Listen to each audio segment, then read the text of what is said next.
so that it sinks well into you. I think that's the main concept. Yeah. As a follow-up on that, we know that training specifically is to enable one to acquire the necessary skills, the knowledge, skill, and ability to run a business.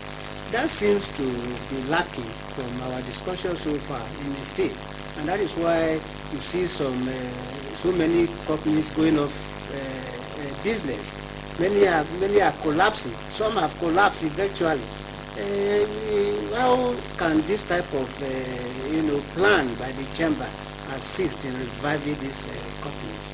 Yeah, I think that's the same story, the old story we are talking about. Now, when you are trained, you know exactly.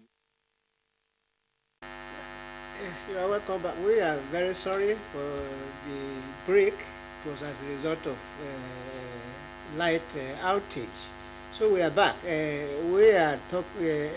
Sir Dr. B.J. Bride, the public relations officer of the chamber, was talking on training as far as organizations that are going down this train are concerned. So he was saying, so can you finish what you were saying about that? Yeah, the point is that companies are going down. Some companies have gone down because of some economic positions which are not favorable. We know a lot of persons are affected by the use of light in their business. And to a large extent, these issues are being addressed, even at the state level, to see that people sustain their business. But the first thing that we must really understand in terms of people who have come into business is that they were stealing the ideas of people. I see A do this thing and I want to do it. Now the situation is that I have this particular skill and I want to do it. Not doing what, because you get to a point where you get lost. And now it becomes like a secret that you don't know. But this secret you also know. And this kind of training we're talking about is a practical demonstration in the training to set one going. And if you have somebody who is a mentor to you, somebody who becomes a reference, you are also propelled to want to see how you can succeed. There's some persons are doing some job and it's like, is this job well enough for me? Is it befitting for me? Job is job. Let us understand it. Everybody cannot be in the same job. Everybody cannot be a banker. Everybody cannot be an insurance practitioner. Some persons must be engineers. Have you got that skill? You find some persons who even read medicine and their main call is engineering. And they are doing well in that particular area. If they find us, probably their parents had said, I'm a doctor, you must read medicine also. And to fulfill that particular dream of their parents' request, they have done that.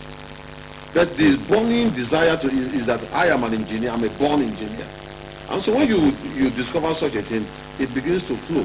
And for the industries that are down, when you think alone, it becomes a problem.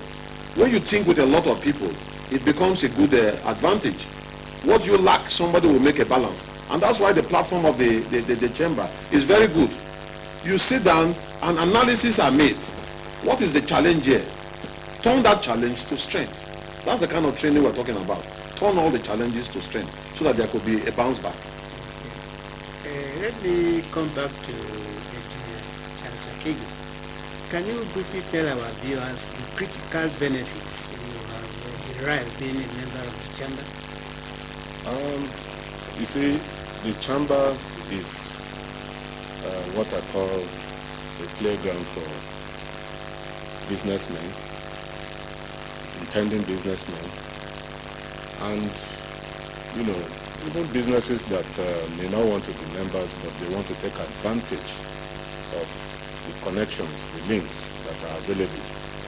But we encourage everybody in the state, whether you are a small business, a medium, whatever classification you consider yourself, to come and register with the chambers, because it is an open house for extensive entrepreneurship mentoring. It is an open house for extensive ability for you to meet other people that have similar problems like yourself and ask them how they solved those problems. We talk about new businesses not surviving beyond 5 years, some 3 years, and they've gone under. may not really be the economic situation of the country. It may be as a result of poor management. Now, most of them are actually as a result of poor management and self-indulgence. You consume more than, you produce bread, for example, and you are consuming so much yourself and dashing out to friends and all that, and then of course you are not getting the good return. Business is about, taking the risks and also taking the benefits and credit. So the chambers provide you extensive ground for reinvigoration of your business, gives you hope. You see other people, you visit them, because we do normally visit ourselves and we visit industries. So it's not just like Dr. Bryce says, your business is not about you, because in very due time, when you launch out and start running the business, you are going to employ other people, okay? And of course, you will pay governments their own taxes as well. So there are a lot of things begin to interact with you as soon as you create your own business and you become an entrepreneur. So the chambers is where also where there are common issues like arbitrary taxes, interference. And again, you can also form a common front to be able to discuss certain issues with governments. And we are very lucky we have the kind of government and the governor we have now that is also from the financial background. So he wants to see business grow, and there are a lot of encouragements. I mean, he's doing quite a lot to to provide the ease of doing business in the state. But the chamber must play its own role. And so the benefits are quite numerous, but a few of them, like I've enumerated, is there to continue to help members of the chamber to grow. The whole purpose of being in the chambers is to grow. And that is one of the greatest benefits. The last word to our viewers.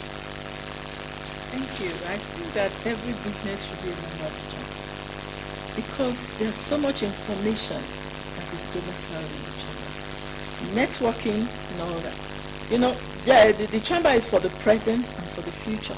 That is why we have, our business people, and we also have the youth, because we are building the future for a sustainable economic development.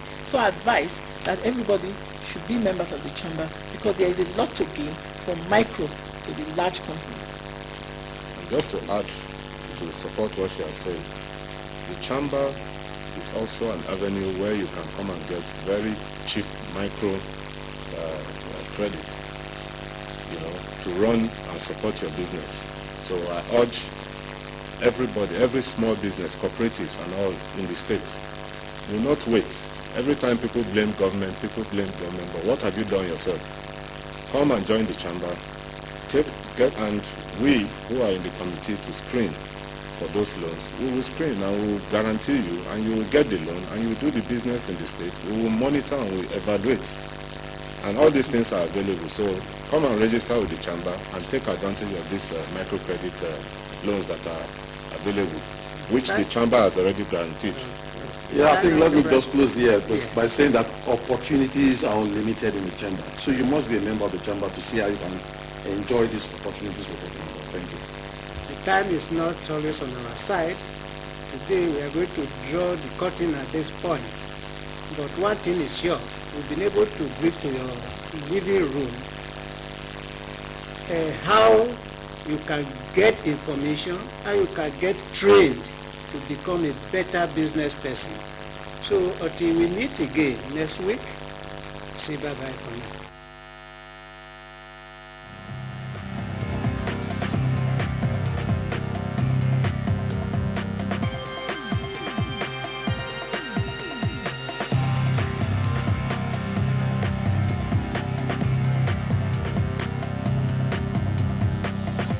The business of the chamber is to see how the economy can be alive, so that life will be meaningful for the people.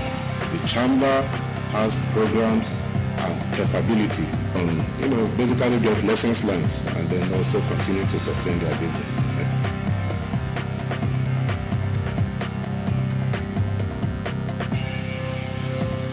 Watch out live every Thursday at 11 a.m. on EBS TV. Chambers of Commerce and you, don't miss it.